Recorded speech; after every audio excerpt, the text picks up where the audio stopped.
But anyway, Jeremiah does a lot of things. He's based up in Powell. And so he does a lot of forage stuff, and he does stuff with soil and climate and barley. But he also has put out this incredible book.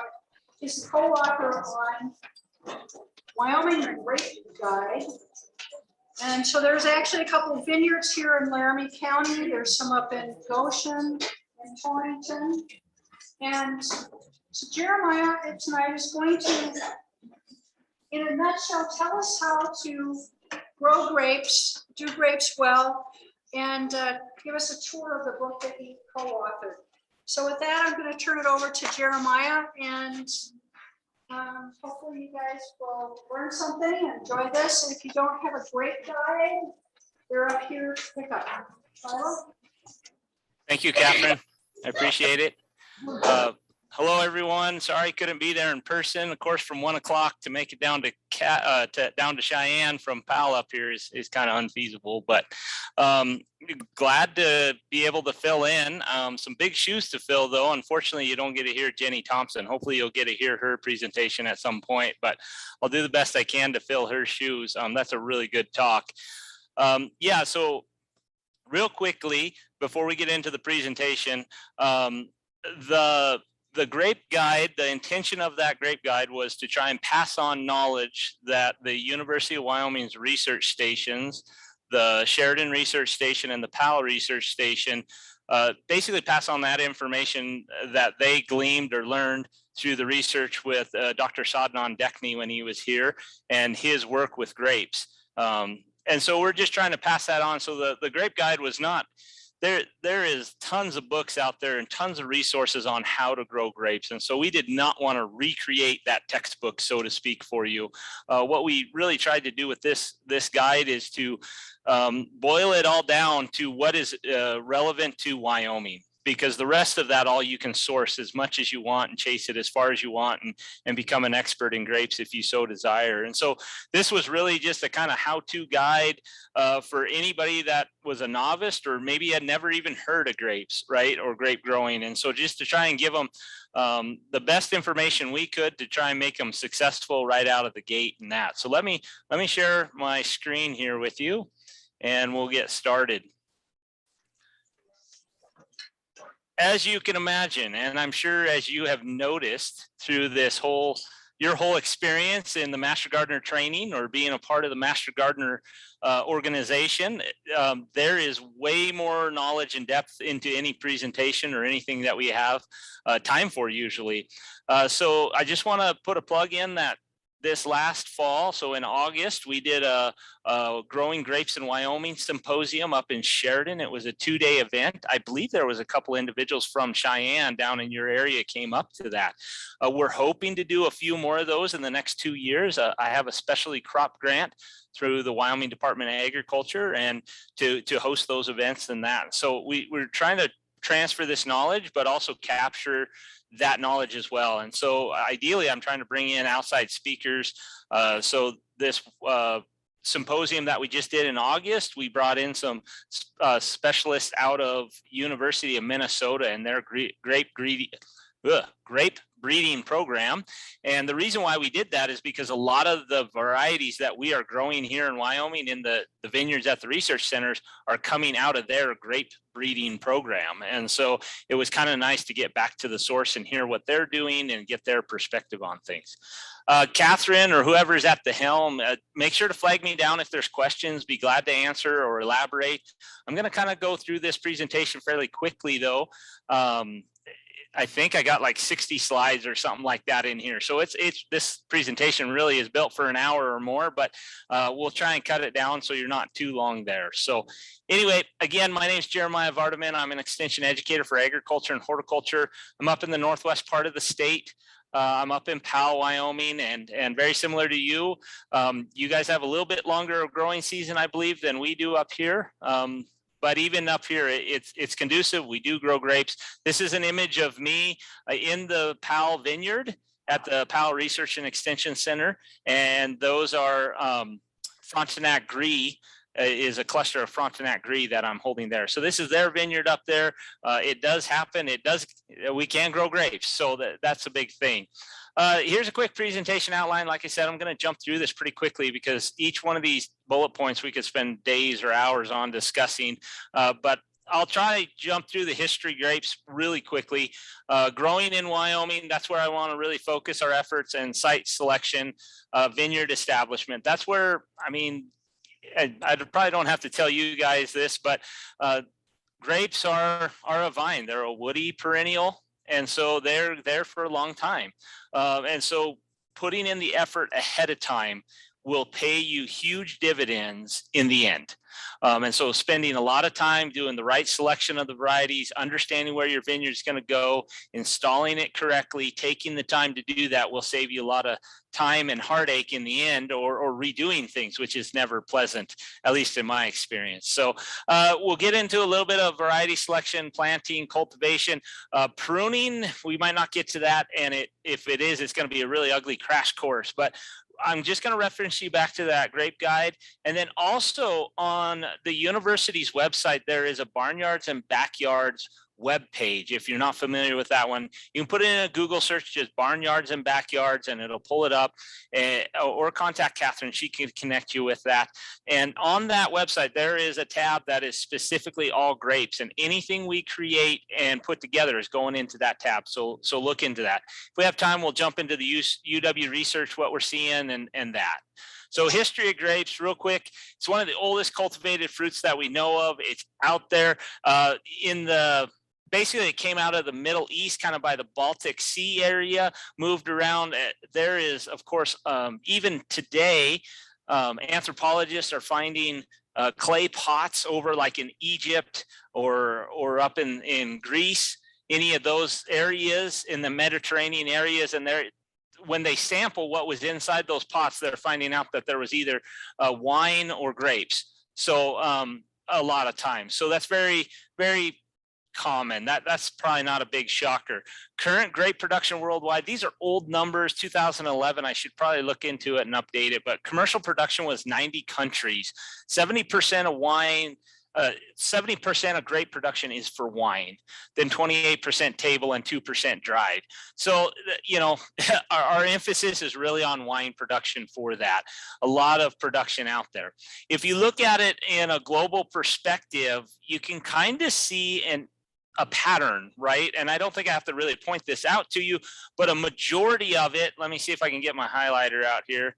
The majority of it is right here, right? This latitude, and I couldn't tell you what that latitude is, but it's not on the equator. It's just slightly north of the equator, but that's where you find a majority of those vines being cultivated. However, Argentina down here, Australia, it can be grown in other places, but those are the major areas where wine is grown. Here in North America, a big thing, very interesting to me as I've explored this topic, is that we have a high germplasm and a majority of the genetic diversity of grapes here in North America. So 70% of grape species can be found in North America.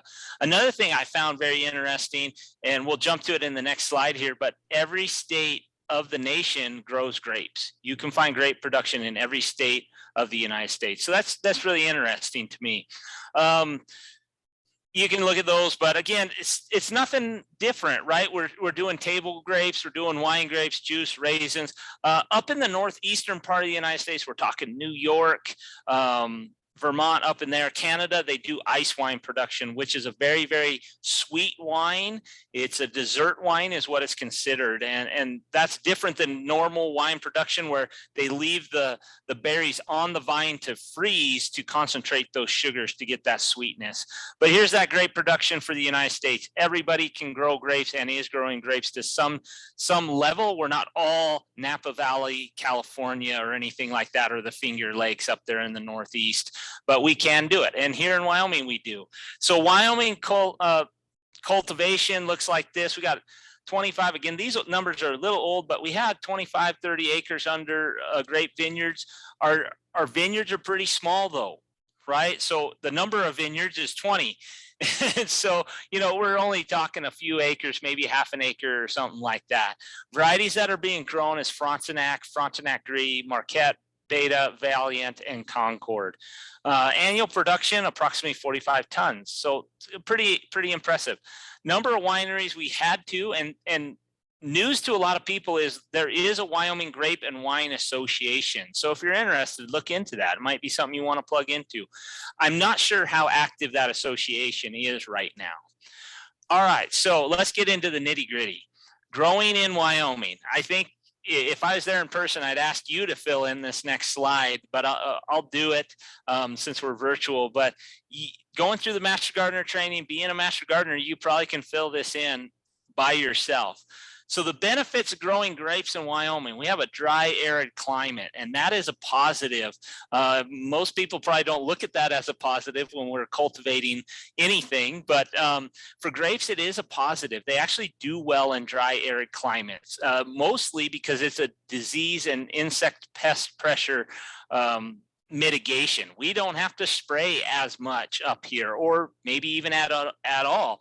I've heard statements like over in California, Napa Valley, those kind of areas, those big wine regions, they are spraying some chemical, may it be an insecticide or a fungicide every other week.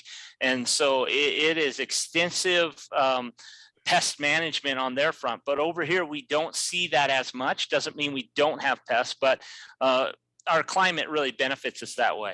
Another one would be great solar exposure. As you guys know, up here, we're at high elevation, so we're closer to the sun, so to speak, than at sea level, and we get very good solar exposure. Grapes need UV exposure for them to develop. And so that is a good thing. We can also, in certain situations, we can also run into too much solar exposure and actually sunburn our grapes. But we can manage that. That can all be handled through management. We have really good heat index. We have poor to moderate soils, and you might kind of chuckle at that one because that describes Wyoming soils, right? Poor to moderate. And there's not very many crops out there that you can say do well in poor to moderate soils. Historically, so we're talking back in ancient times, but if you go over to Europe, grapes were typically cultivated on any soil that was deemed unproductive for crops. And so that's why you see them on the hillsides and on the slopes and that. They do not desire the most fertile soils that you have or the best soils. They actually prefer well-drained soils, but they don't have to be the highest in fertility. And on the flip side, so the challenges that you're going to face if you want to cultivate grapes here in Wyoming, short growing season. That's something it's hard to get around, but we have it, right? There's a few things you can do to try and counter that, but we got to combat that. The big ones are going to be a late freeze in spring and an early freeze in fall. So last year in 2020, up here, I don't know if you guys received it down there in Cheyenne, but up here in the northern part of Wyoming, we received a freeze September 8th. That night, and we dipped down, I want to say like 26 degrees for maybe about 4 to 5 hours. That was enough. There was grapes on the vines, and they were done.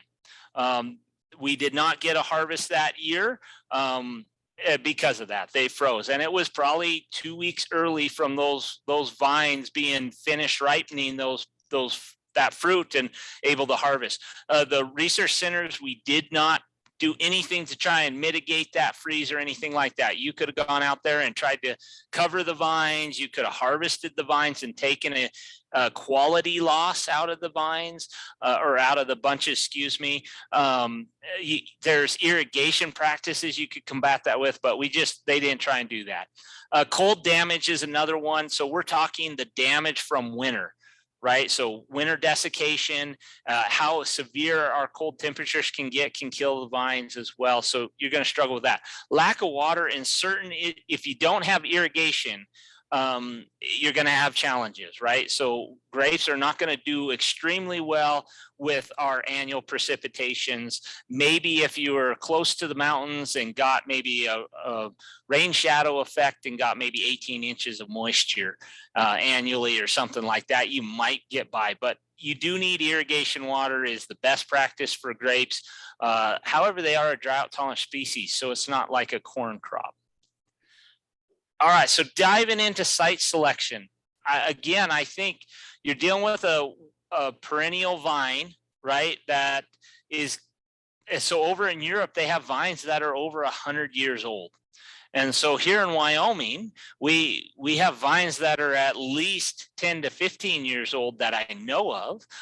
We don't know how old they could live, but there is the potential of having vines 100 years old. And so picking the right site selection, the right site for them to be on your property can really benefit you. A couple of stories.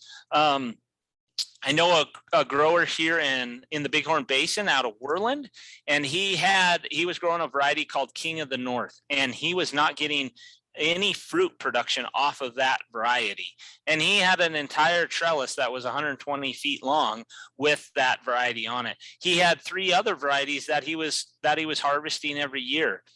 It was a matter of moving his trellis system from a 4-foot high wire to a 5-foot high wire. And all of a sudden he had produce, he had grapes coming off of those King of the North. So it's very minor microclimates that you might have to deal with on your site selection.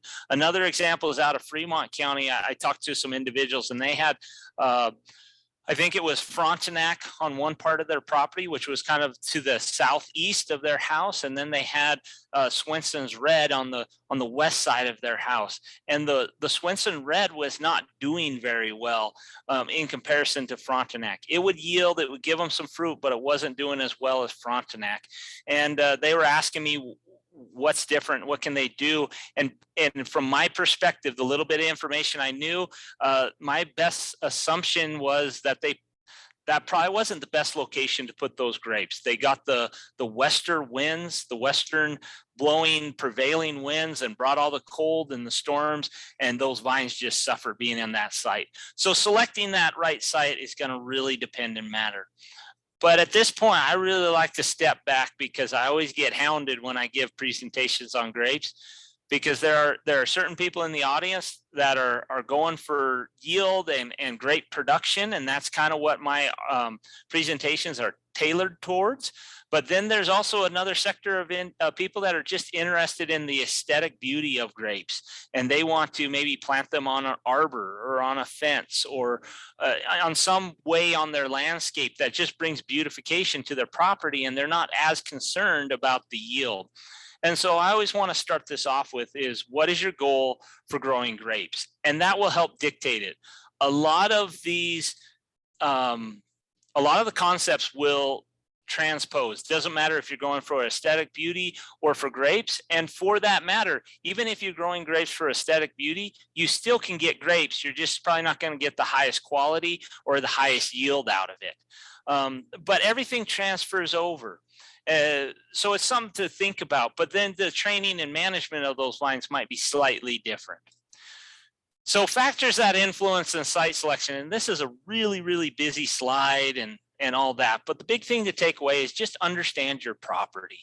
Know what you have, know where things are, just like your soil. What type of soil you're dealing with, your frost potential, right? The topography, these all just play into that.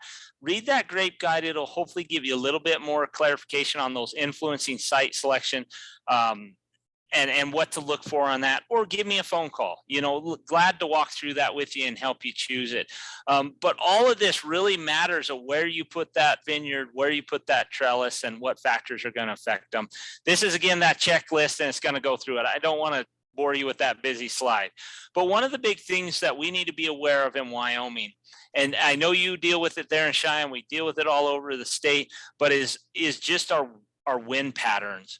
But here in particular, if you're up against some topography, may it be just a slight uplift, or if you're up against the mountains or that, we just need to understand that how our air currents move and bring us temperatures and bring us weather in our microclimate area within that region, right? And so as a slope, these images depict 2 different scenarios for a similar situation with the slope. So all of I don't think hopefully this isn't new to you, but cold air sinks. right? So our cold air is going to come off of our higher topography and settle to the low areas. So settle down by river bottoms, drainages, things like that. If we put, and that's why typically if we have the choice and have the ability to select that site, we want that vineyard actually up on the slope that gets it up out of the coldest part, as you can see there on that image. Gets it up into a little bit warmer of a climate, a microclimate in that vineyard. And with that, you potentially can go from not being able to keep vines alive to keeping vines alive and being fruitful. The other thing is understanding what's going to also block that. So on the right side of that image, there's a pine tree there at the base of that vineyard, and it's going to block that cold air from moving. And now the vineyard becomes the cold air sink of where that cold air is going to settle. And it's not going to keep passing on through because we've disrupted that airflow. And so just knowing little things like that can help you select the best site that you have available on your property, and hopefully can establish some vineyard or grapevines, and knowing how big that is. But let's get into vineyard establishment. What do we need to do? What does it take? Again, this is a lot of planning up front from my perspective of what we need to look at and what it needs to do. So this is actually the schematic that we put up for the vineyard up at the Sheridan R&E Center. And as you can see on the very outside, that big black line, that is a deer-proof fence, so to speak. It is a 6-foot tall woven wire fence that is installed, and it's to keep the antelope and deer out of the vineyard. We got a lot of wildlife here in Wyoming, and they love grapes. So deer, antelope, rabbits, raccoons, skunks, you can have a plethora of them. And then probably the most problematic are the birds. So you can have a lot of birds in there. But within our fence, we have our vineyard, and you can see we've tried to put spacing 20 feet between the fence and where the vineyard starts, so we can get equipment in there if we want to drive a pickup or any access into that vineyard. The dots on the image are our posts for our trellis system, and they're spaced 20 feet apart. The rows of our vineyard, or excuse me, the rows of the trellises are spaced 10 foot apart. And so all that needs to be figured out of how many grapes you want to have, how much space they're going to take, and trying to lay that all out. Where is the water going to come from? Where is your access with, like I said, equipment or that? How are you going to manage this vineyard? And thinking that through can help you if there's a water source at a certain direction or not, or of removal of vines, how easily can you do that? So setting that up. Knowing, and a lot of times the next question is, what kind of trellis system do I need? The one that we utilize in the research centers is considered the high wire cordon. The big thing that I can tell you, there's a lot more research that can be done in understanding what training systems would work here in Wyoming, but the types of varieties of grapes that do best in Wyoming have a drooping growth habit. And so that's a benefit for us, but we want to get them up off the ground. And so get them 5 feet, maybe 6 foot tall, up off the ground. So this high wire cordon is probably the most economical trellis system that's out there that accomplishes that and benefits a drooping growth habit of a vine. And so let me grab my highlighter again here. So this is that drooping growth habit that I'm talking about here on the bottom with this vine. There's others up here, this Humboldt Niffen, the 6-arm Niffen, there's other trellises out there. And as long as you can get them up off the vines, up off the ground 5 to 6 feet, that helps get the growth points and the points where the buds are, where that's going to establish our fruiting ability of the vine is going to be 5 feet, 6 feet. It gets up out of the cold. As you can see, some of these others are an upright growth habit, not a drooping growth habit. Those are varieties that do not perform well here. They do well in California, warmer climates and more temperate climates than what we have. And so you'll see other trellis systems like this flat crown VSP where they grow up and then they grow them vertically through the other lines. So just as the trellis system doesn't have to be the high cordon. That's what we went with. It's economical. It's 2 wires, gets the vine up where we need it to be, and it's worked really well. The big thing about trellises is you need to have it very big and robust. And we'll show some images here in a little bit, but that trellis is supporting a lot of weight. Granted, when you buy your first little vine and it's a little guy, no, the trellis isn't going to bear much of a load. But once you get a mature 4-year-old, 5-year-old vine up on the trellis system, that's a lot of weight hanging on it. And then on top of it, if it gets wet, so if you get a rain shower or that, it adds more weight, the condensation, dew, precipitation. And then once you start laying on fruit, the weight just continues. There's constant maintenance to the trellis system on an annual basis, tightening wires, checking posts, retacking things, just making sure it's good. The heavier duty you build it, the better it is. Now, this is, again, getting to that aesthetic value of grape production. It's the same concept. It doesn't have to be in a row like a trellis. If you're going to grow up over an archway or grow along the side of a fence or wherever you're going to put that, maybe it be an arbor type scenario, you want that structure to be very robust and sturdy. And again, get that vine up off the ground at least 5 feet to help it out. So those are kind of the things where they blend together. So again, here's that high cordon. Let me grab my highlighter again. The high cordon wire, it puts the fruit. You can see the fruit right up here at the top of the line. And so this is a close-up image of that here on the right side. It gets it up off the ground. And you wouldn't think going from 18 inches or 2 foot off the ground to 5 foot off the ground would make a difference, but it really does. And it goes back to that story I told you about from Worland. Just moving that one wire up from 4 foot to 5 foot was enough to give that person fruit. And so that's what matters. Let me jump over here. This is that vertical shoot positioning. All the fruits down here at the bottom of that trellis system. This is, again, something you'd see in California. Again, you're looking here, it's about 18 inches, 2 foot off the ground.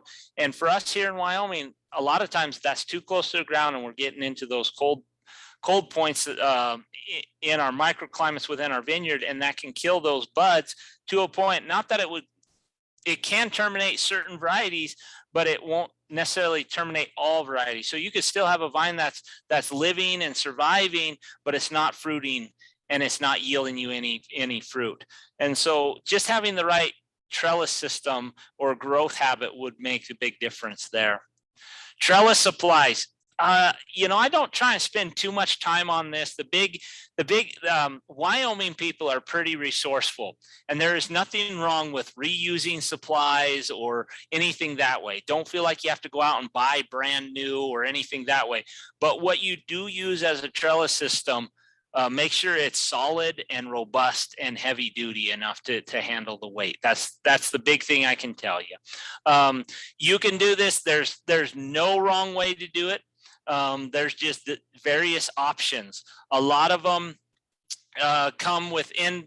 If you've ever built fence or see how a fence is built, it's very much like a trellis system there. So you're going to have a big end point, and that end post is going to bear a lot of the weight, and you're going to want to anchor that back either to an earth anchor or do an H brace like what we see in our fencing here in Wyoming to anchor that whole trellis system on both ends.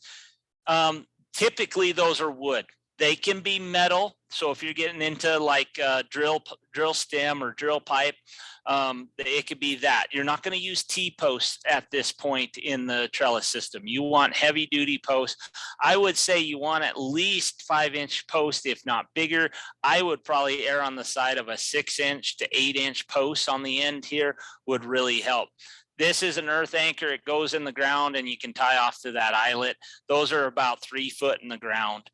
Then in the middle part of the trellis system, they call them line posts. That could be a smaller diameter wood post. So it could be a 4-inch wood post, or it could be a T-post. Some people put metal T-posts in there.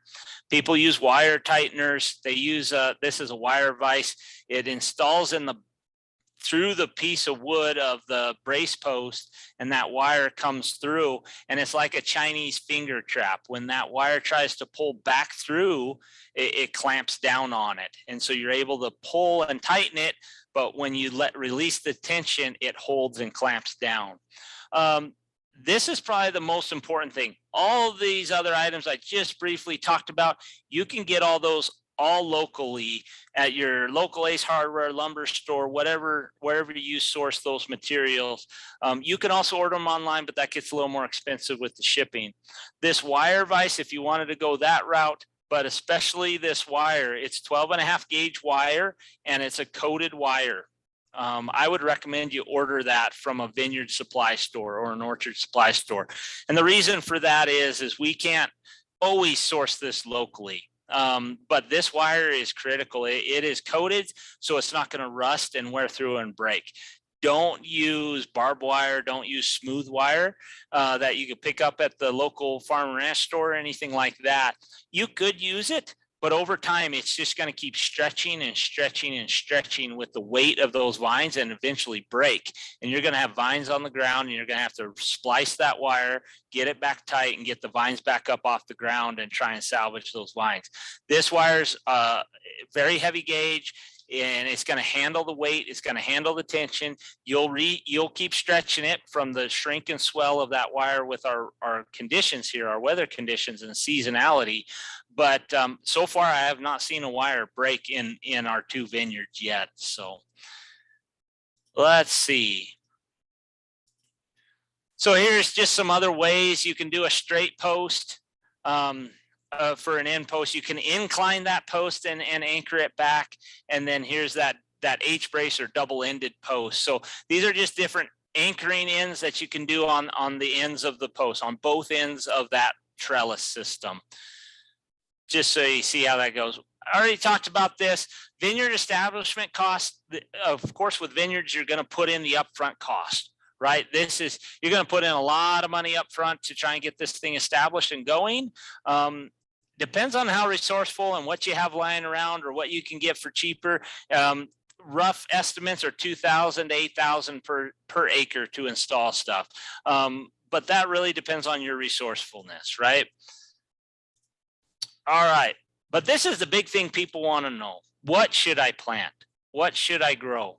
That's a lot to put in. You got to look at your site, map it out, plan it out, install it all. I mean, if you're installing a fence and the trellises and the irrigation and you're doing it all yourself, I'll tell you what, it takes a lot of time. The vineyard up in Sheridan, I put that one in myself with the farm staff up there, and it was an extensive project. It was an acre big. It took a lot.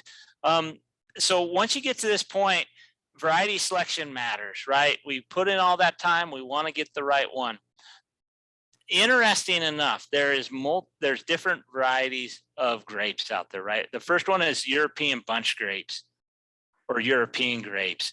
So those are those ones that are grown in California, right? They are not going to survive in Wyoming. I don't think I have to tell you guys that, but it's going to be your Chardonnays, your Merlots, things like that. But those European bunch grapes don't do well. Muscadine grapes, again, don't do well here in Wyoming. They're down in Florida, that southeast area. The one that we're going to want to look for is a hybrid variety, and they're suitable for Wyoming, or they're also called a cold hardy grape, and that's what you're going to want to look for. Again, grapes that are coming out of New York or Minnesota area is going to fit with us pretty well. What we're looking for, I personally, when I'm talking about grapes and selecting grapes, I really do not like using the USDA cold hardiness zone map, if you will, to try and source those. And the reason for that is we can be a little more technical with grapes, and I'll show you that here in a bit. But if you were to want to use that cold hardiness zone, anything up to a 4B will survive. 5A may survive, especially down in your part of the state. You might get away with a 5A, but I would doubt it. I think you're better off spending your money on a 3A, 3B, 4A, 4B, somewhere in there. The other thing to consider is, do you want a table grape or do you want a wine grape? Now, I've eaten a lot of wine grapes fresh, so they could be considered a table grape. The biggest difference between those two are majority, not all, but majority of table grapes are seedless, so you don't have to deal with those. The other thing is they're usually bigger plumper grapes, and they're sweeter. So they have a little bit different flavor. Wine grapes, you kind of get into different acids and tannins in there for the wine purpose, but it'll give it a little bit of a sour or a bitter flavor to the grape, kind of a different flavor than a table grape will be.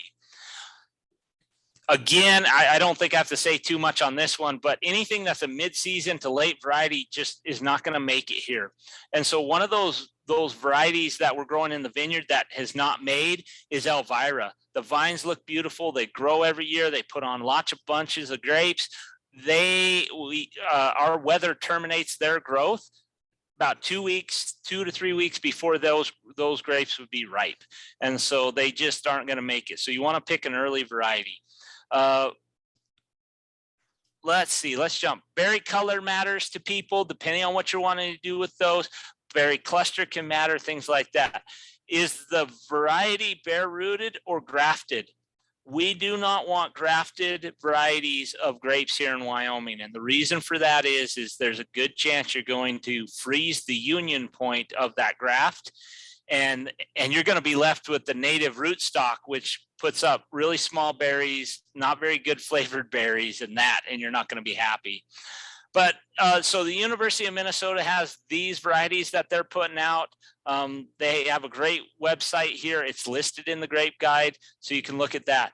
But why I don't like to use the USDA cold hardy zones again is right here. We got these great descriptions. Let me grab my highlighter again. We have these great descriptions here for grapes, and they have two things you want to look for in that description.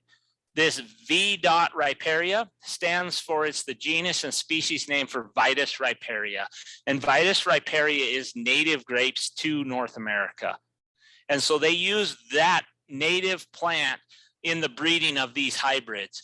And these cold hardy grapes, if it has Vitis riparia in that, that's a good indicator that you have a chance of a grape that can tolerate Wyoming conditions.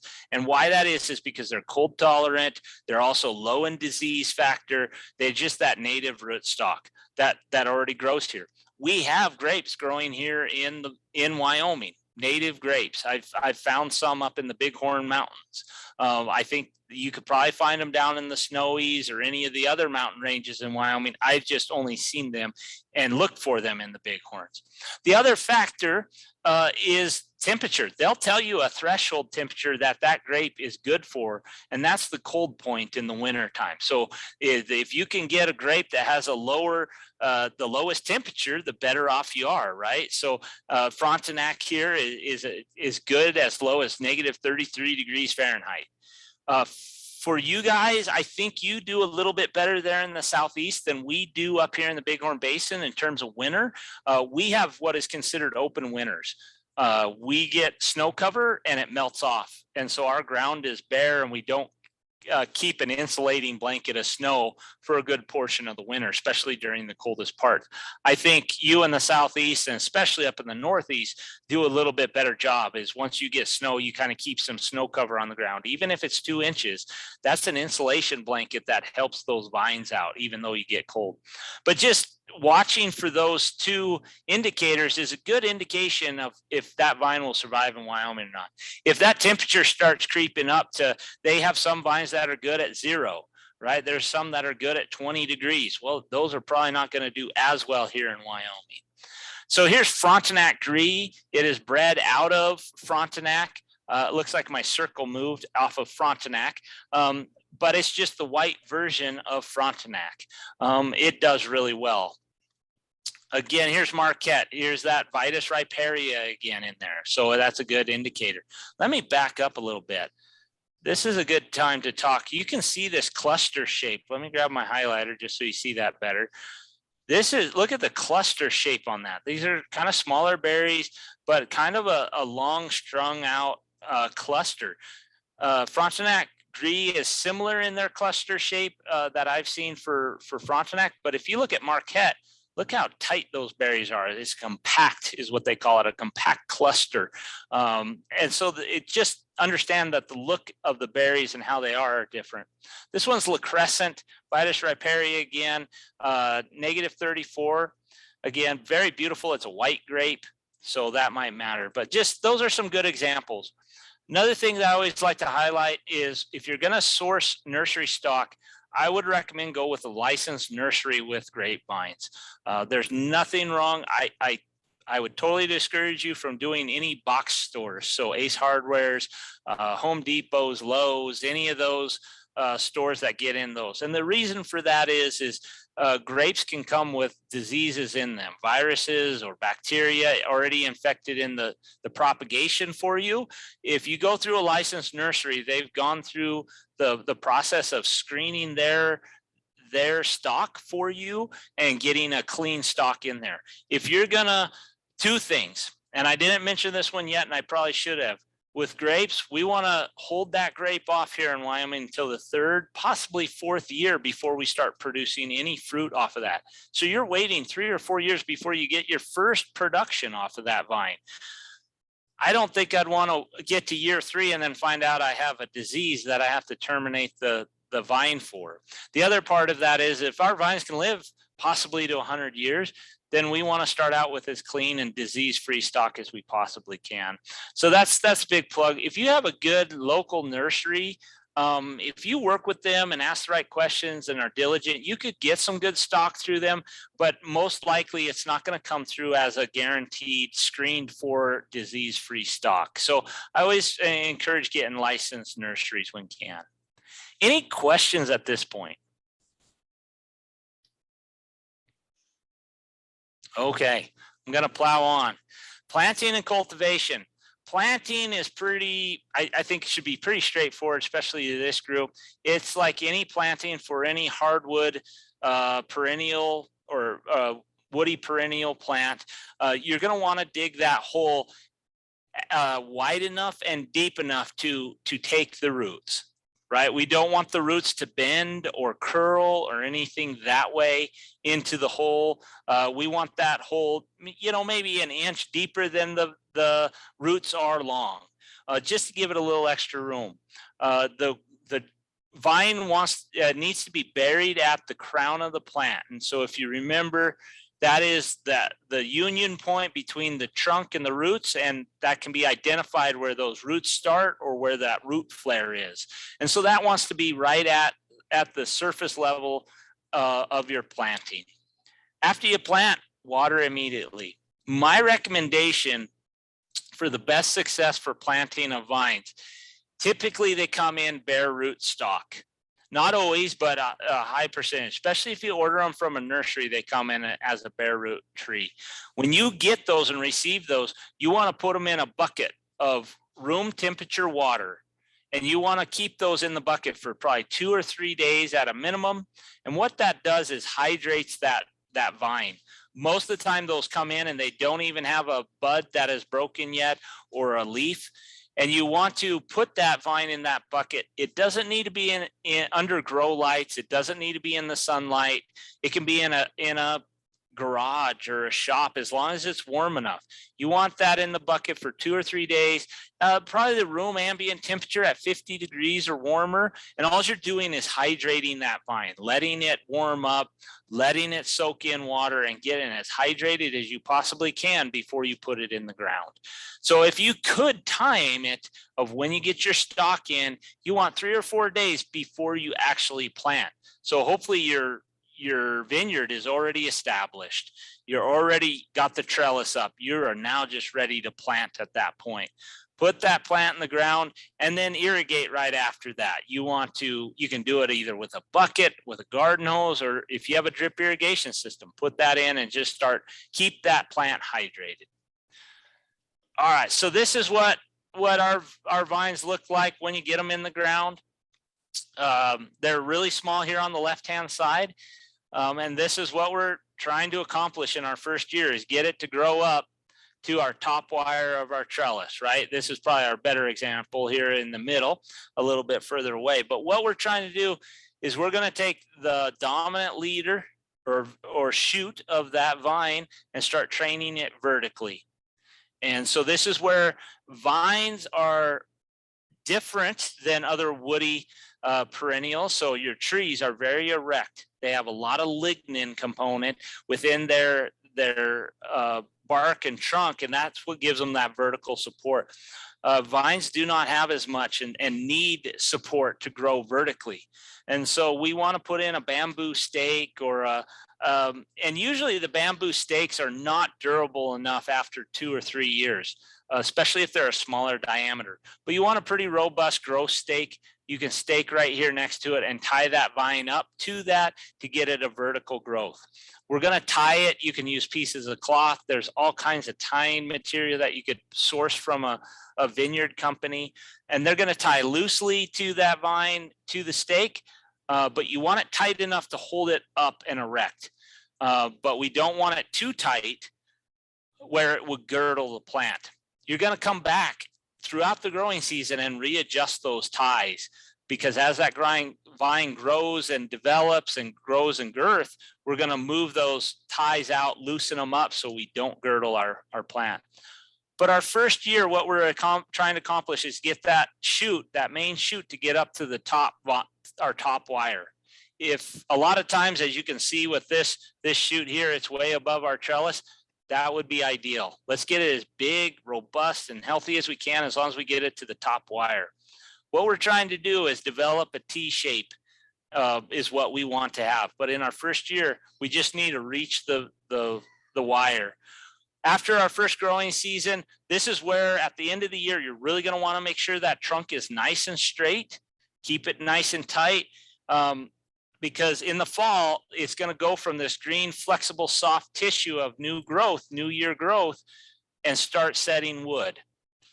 And once you start setting wood, that's the shape you're going to hold. So if you have some bends or angles in that trunk or in the shoot, it's going to be set that way in that vine. And so you want to keep that trunk as straight as you can.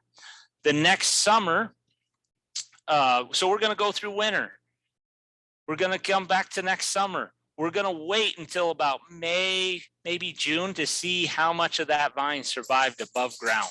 If that vine survives all the way up here to our trellis, to our top wire, we did a really good job. That's what we were hoping for and going for.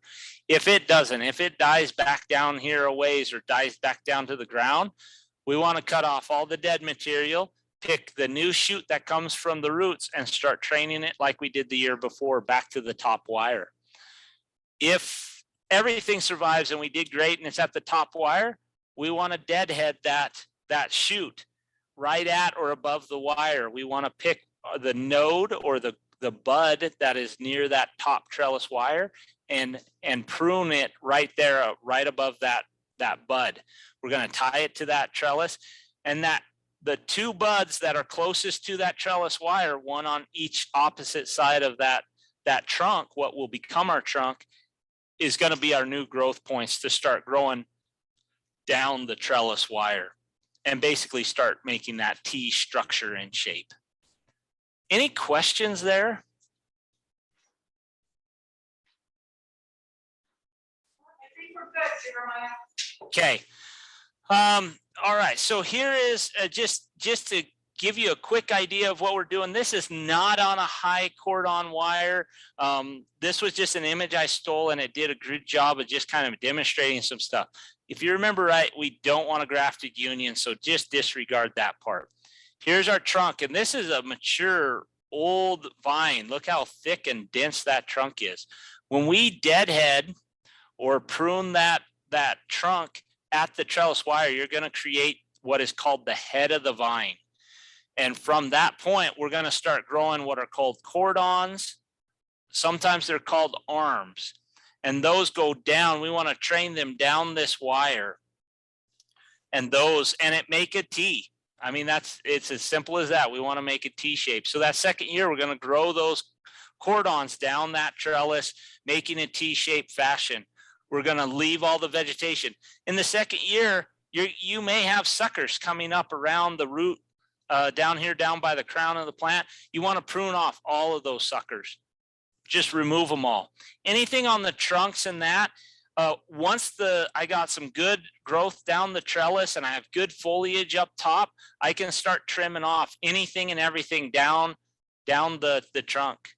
Let me let me stop right here. I missed a big key point. In the second year and in the first year, we want to do what's known as pinching flowers. So I told you we want to wait until the third or fourth year to produce fruit. Well, in the first and second year, we want to remove all flowers off of that vine. We want to keep it from producing fruit.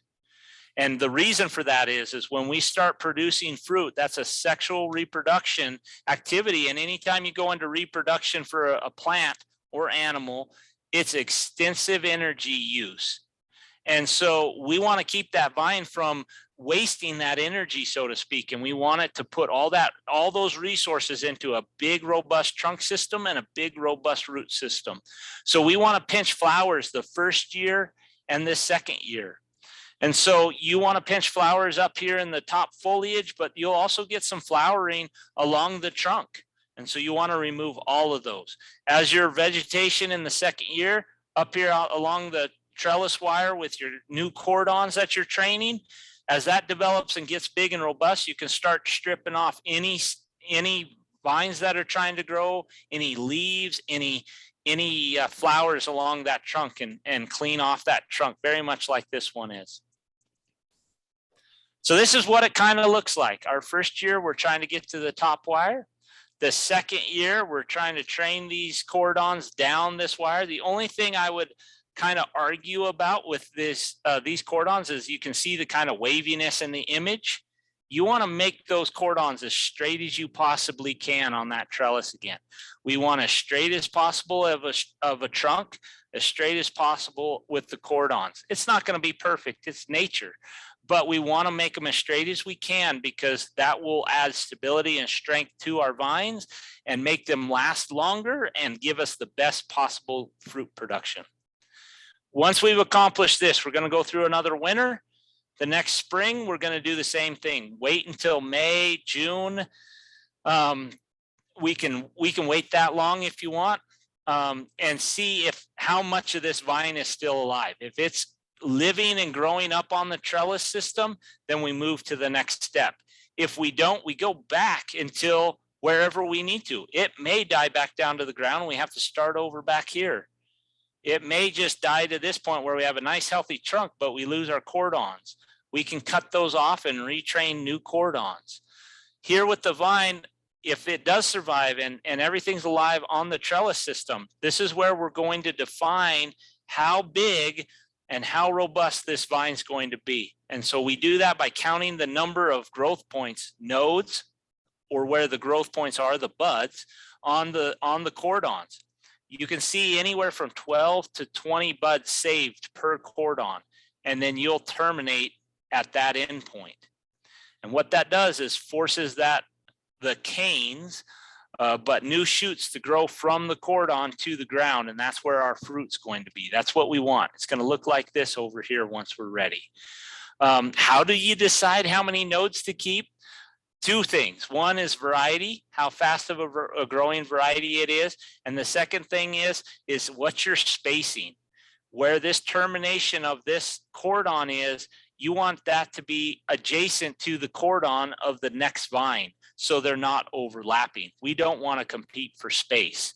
And so if you have a big distance between vines, you can have a little bit longer of a cordon. If you are closer together in your spacing, you'll want to terminate that closer. At this point, if you are at this point, that's when you know it's time to grow fruit, when you can let those flowers grow, develop, and produce fruit. This might be year 3. In Wyoming, it could be year 4. The other thing I'm going to throw out there that these images do not depict is here in Wyoming, we also encourage people to grow 2 trunks, not just 1. And what that is just kind of that assurance of the cold weather, because you could lose a complete trunk right back down to the ground. If you have 2 trunks, there's a possibility you'll keep one trunk alive and the second one will die. And so you can prune that trunk back down to the ground and retrain a new shoot to take its place. You could have 3, 4, 5 trunks.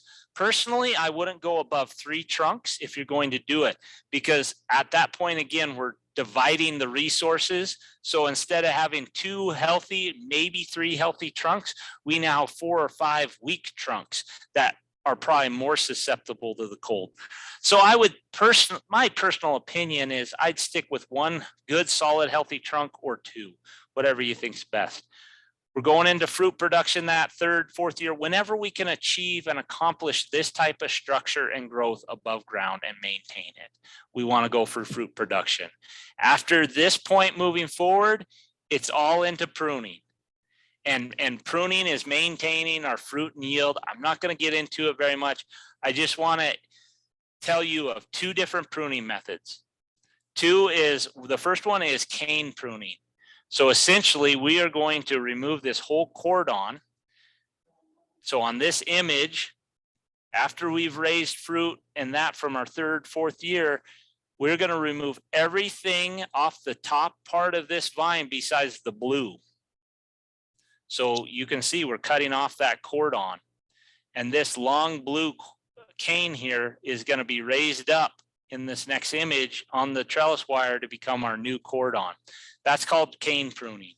They keep these little blue here. That's called a spur. Those are renewal spurs. So just in case that cordon or cane dies, we still have a new regrowth pruning. Just know that's cane pruning. That's one method. The other one, this is called spur pruning. Again, go through the whole steps like we just talked about. You produce fruit year 3 or 4. Instead of taking off the whole cordon, you're just going to cut every cane back to a spur. And those spurs are going to have 2 or 3 buds on them or nodes on them for growth. They'll grow out in the next year and it'll look like this. So there's 2 different types of pruning that is done. In the vineyard at the R&E centers, we're doing this with spur pruning. That's how we manage this. So this is how it would look like after the 1st year. The 2nd year, it grows out like this. And you can see on this image, you have the 1st year's fruit production, 2nd year's fruit production, and it'll do that over time, just grow closer and closer to the ground. If you do spur pruning, eventually you'll probably have to do cordon pruning to get those growth points back up to that trellis wire. And we can have a conversation about that. When do you prune? Go ahead. Do you prune in the fall after the fruit, or do you? Oh, yeah. When do you prune? Great question. Sorry, it was hard to hear you. Great question. Prune always in the spring. Do not prune in the fall. Pruning in the springtime. And what you're going to look for is when can I start pruning? It is an activity. So our vines break dormancy about mid-May, into May, somewhere in there. That's when bud break is. And you can prune anytime in March or April time period. What I would select is, one, a nice warm day to go out and work in. But the big thing you want to do is be watching the weather in the calendar. And once you can kind of start seeing that the weather patterns, we are out of the coldest part of the year, that's when I can start pruning. I don't want to prune those vines before that cold point. So I don't want to prune in January because we can hit some freezing cold temperatures in February, right? And it can happen in March too, but it's not as likely. So you want to wait until after the cold part of the year, the coldest part of the winter, to start pruning. And so a March, April time period is an ideal time to go prune. And as you can see, let me back up there. As you can see, this is what your foliage looks like, and you prune it down to this. I mean, you're taking 90%. If you've not done that before, it's a little hard to do. That's not what we do in fruit trees. That's not what we do in ornamental trees. We do not take that much biomass off of them. But just understand this, 2 things. It's a vine, and they can recover with that as long as they have growth points on them, right? As long as you save a few buds, they can come back. 2, the thing I really like about vines, especially helps me, is they are forgiving. So don't hesitate to go prune and cut on them. You can fix your mistakes down the road. And pruning really is an art, almost more than a science. And just getting the experience is really going to make a difference for you. I hope that answered your question. I hope I heard it correctly. Okay. We won't go into that. We could talk about that later. Let's jump ahead here a little bit. Let's not do that. UW research results. So I just want to throw this up there just so you can see it. This is the last bit of my slides. I know it's getting late and all that, but I just wanted to point these out. So here again, here's that Elvira variety. It produces 8.5 pounds. I mean, that's pretty good. But again, it does not make, those are not ripe berries ready to go. Brianna, 23 pounds. Osceola Muscat, 28 pounds. Frontenac and Frontenac Gris do really good. This was the first year, let me think that through. Yep, this was the first year's harvest for 2017. We had 24 vines that we were able to harvest, and we almost harvested 100 pounds off of their first year of fruit production. That's really good. Oh, I don't have it. I should throw it in there. I'm going to jump it off the top of my head. I think we went from 100 pounds to over 500 pounds from the first year fruit production to the second year's fruit production. So we had 100 pounds in 2017, 2018. I want to say we were over 500 pounds of fruit. Here's some of that fruit from that first year's production. This is what Elvira looked like. Very tight clusters, very compact. Again, not ripe. They were hard, bitter fruit. This is Osceola Muscat. Very, very beautiful clusters. Very, very beautiful grapes. Here's Frontenac Gris, that really dark, rich purple, a loose cluster, a more loose cluster than the others. Frontenac Gris, again, loose clusters, very similar to Frontenac in cluster shape and size, just different berry shape, or excuse me, berry color. Markel Foch, probably the most compact and tightest clusters you'll find, at least that I've been around here in Wyoming. There's that Osceola Muscat again. That's it. That's what I have for you guys. Thanks for going through it. I'm here, so any questions, but if you got to get up and go, have at it.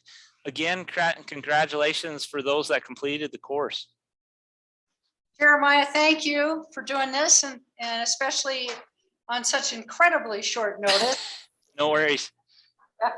I really appreciate it, and thank you for sharing your evening with us. And we certainly enjoyed the lecture on grapes, and I'll definitely be changing how I do my grapes at home.